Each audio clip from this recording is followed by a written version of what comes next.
अस्सलामुअलैकुम to all YouTube viewers. कैसे हैं आप सब? उम्मीद करती हूँ कि आप खैरियत से होंगे। आज मैं आपको क्लास 10th की यूनिट नंबर 2 की डेफिनेशन समझाऊंगी। यूनिट नंबर 2 हम स्टार्ट कर लेते हैं। सबसे पहले जो आपने जल्दी से मेरे चैनल को सब्सक्राइब करना है, बेल आइकन को प्रेस करना है ताकि सारे कॉन्सेप्ट्स आपको क्लियर हो जाएं।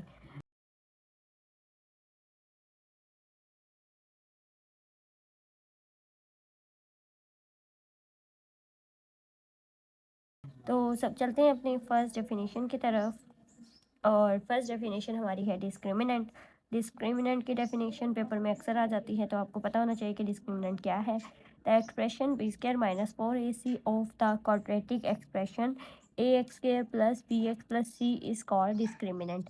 यहाँ हमारे पास एक इक्वेशन लिखी हुई थी जो कि हमने लास्ट वाले चैप्टर में पढ़ा था कि ये क्वाड्रेटिक इक्वेशन है। इस क्वाड्रेटिक इक्वेशन से ना हम एक फार्मूला ड्राइव करते हैं, और वो फार्मूला जो है वो हमारे पास है x is equal to minus B plus minus B square minus 4ac over 2a। ये हमारे पास एक फॉर्मूला ड्राइव करते हैं हम इस इक्वेशन के through.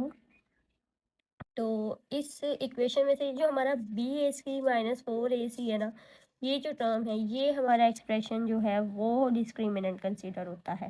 The expression B square minus 4ac of the quadratic expression this is called discriminant. यानी कि इसका जो ये एक्सप्रेशन है उसको हम डिस्क्रिमिनेंट कहते हैं, और यही फॉर्मूला है जिसे आप फाइंड करेंगे डिस्क्रिमिनेंट। जस्ट आपको बी स्क्र माइनस 4ac की वैल्यूज़ पता होनी चाहिए, और आपने इसमें पुट करके अपने क्वेश्चन को सॉल्व कर लेना है। बहुत ही शॉर्ट और इजी वे में हमारा ये क्वेश्चन सॉल्व हो जाते हैं। नेक्स्ट हमारे पास एक टिप है, ये cube roots. Cube root of the unity. Unity के हमारे पास रूट्स हैं जो कि 1 ओमेगा एंड ओमेगा स्क्वायर। ये जो डब्ल्यू से आपको नज़र आ रहा है ना, ये छोटा सा डब्ल्यू जो नज़र आ रहा है, ये हमारे पास है क्यूब रूट। इसे हम ओमेगा कहते हैं, और हमारे पास क्यूब रूट जो है ना यूनिटी का, वो है 1 प्लस ओमेगा स्क्वायर। उसके बाद हमारे पास है कॉम्प्लेक्स क्यूब रूट। अब कॉम्प्लेक्स क्यूब रूट जो है, complex cube root of unity are omega and omega square. इसको हमने कॉम्प्लेक्स क्यों कंसीडर किया है? क्योंकि ये जो इसकी वैल्यूज़ होती हैं ना, इसमें आयोटा का साइंस आते हैं, इस वजह से इसको हम कहते हैं कॉम्प्लेक्स क्यूब रूट। अब कॉम्प्लेक्स क्यूब रूट और क्यूब रूट में आपने डिफरेंस रखना है कि दोनों क्या क्या चीज़ें हैं। ये अक्सर MCQs में आ जाता है। बाकी ये डिफिनीशंस तो नहीं है इस तरह की कोई ख़ास, लेकिन ये है कि आपको इसको रिमेंबर रखना है, क्योंकि MCQs अगर कोई बन के आ जाएगा तो आपको आना चाहिए।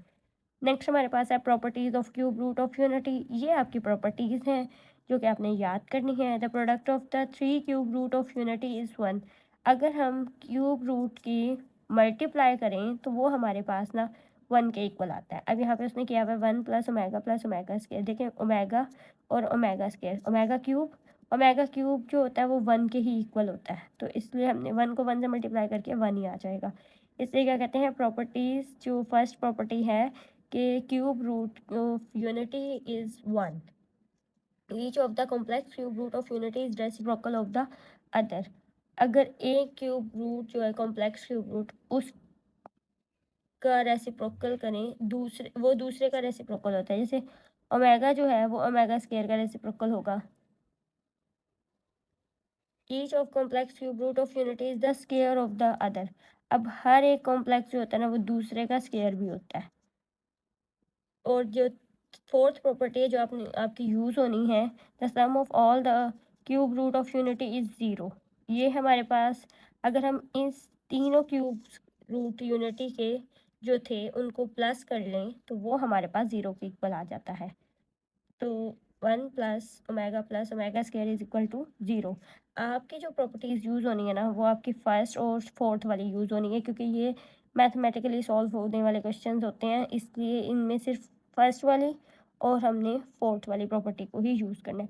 बाकी रेसिप्रोकल वाली और जो कॉम्प्लेक्स वाली है, ये सिर्फ एज अ स्टेटमेंट के तौर पे आपको याद करनी है। इसमें ऐसा कोई इसकी वर्किंग नहीं है, यानी कि इसका प्रैक्टिकल यूज़ नहीं है, हम ये कह सकते हैं, जो क्वेश्चन सॉल्व करते हुए हमें करना पड़े। तो इसलिए अगर ये आपको ना भी याद रहें तो आपने ये 2 वाली याद करनी है। वैसे भी हमारा जो शॉर्ट क्वेश्चन होता है वो 2 मार्क्स का होता है। अगर आप 2 भी प्रॉपर्टीज़ लिख देंगे तो वो आपके लिए इनफ हो जाएंगी।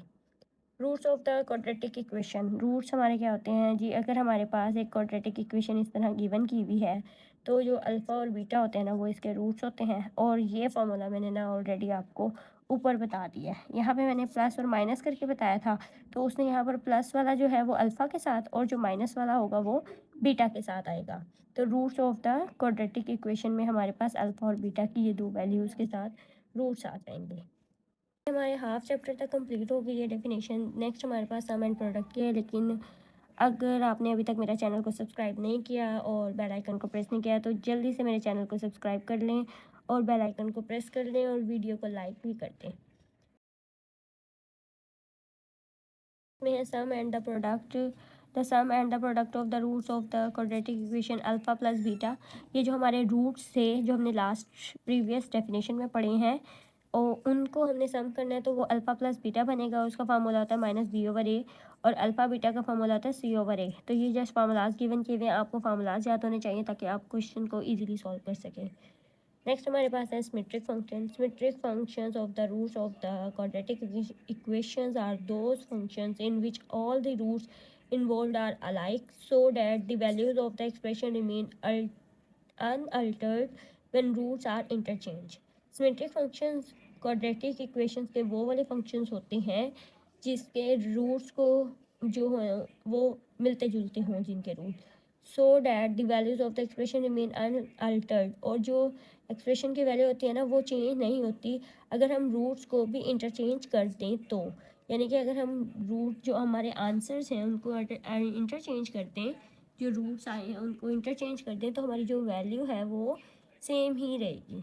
एक्सप्रेशन जो है वो हमारा सेम ही रहेगा, वो हमारा सिमेट्रिक फंक्शन है। Formation of a quadratic equation as, अब फॉर्मेशन है कि हम कैसे बनाते हैं। असल में ये हमारे पास जो डेफिनेशन है ना, ये मैं ग्लोसरी से लिख रही हूँ। ग्लोसरी की डेफिनेशन जो होती है ना उसमें आपको हिंट्स भी दिए हुए होते हैं साथ साथ।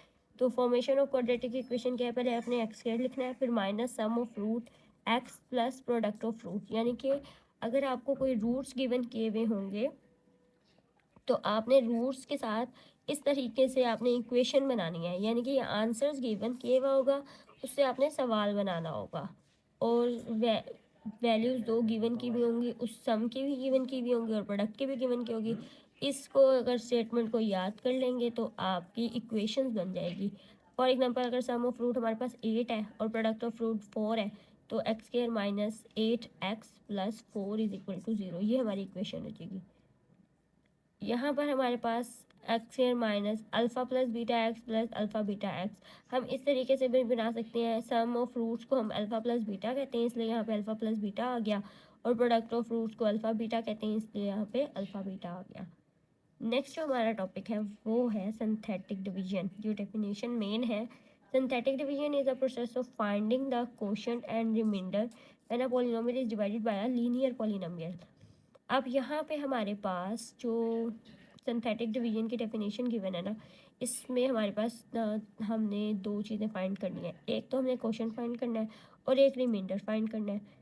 रिमाइंडर तो हमारा हो जाएगा जो हमारी वैल्यू लास्ट में बचेगी। लाइक हमने अगर किसी को डिवाइड किया वैल्यू को, तो डिवाइड करने के बाद जो हमारी वैल्यू यहाँ पे हमारे पास 5 है और हमने इसको 2 से डिवाइड किया, तो 2 2 ज़ा 4, और डिवाइड करने के बाद हमारे पास आंसर ये बच गया 1, तो ये हमारा रिमाइंडर हो जाएगा और ये वाली वैल्यू जो होगी ये क्वोशंट हो जाएगी।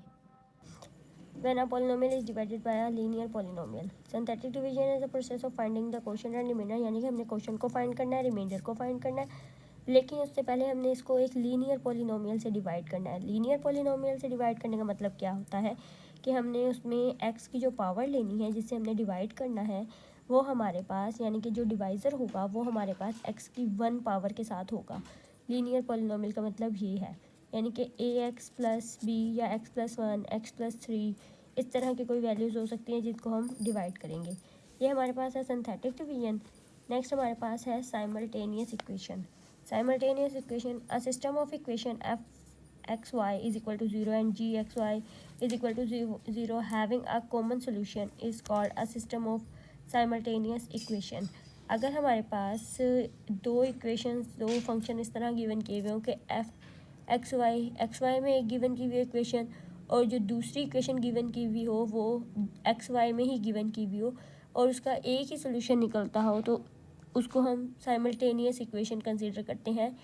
और साइमल्टेनियस इक्वेशन को प्रॉपरली बाय साइमल्टेनियस मेथड हम सॉल्व करते हैं बाय कोफिशिएंट इक्वेटिंग, और या तो कोफिशिएंट इक्वेट करके या फिर हम उसको कंपैरिजन करके और बाय सब्स्टिट्यूट मेथड। इस तरीके से आप अपने वैल्यूज़ को जो इक्वेशंस होंगी उनको आप सॉल्व करेंगे और देन आप उसके एक्स और वाई के आंसर्स निकालेंगे। तो ये थे हमारे पास यूनिट नंबर 2 क्लास 10th का। नेक्स्ट इंशाल्लाह तो यूनिट नंबर 3 समझाऊंगी। तब तक के लिए अल्लाह हाफिज़। मुझे दुआ में याद रखिएगा। मेरे चैनल को सब्सक्राइब कर दें और बेल आइकन को प्रेस कर लें और इस वीडियो को भी लाइक कर दें। अल्लाह हाफिज़।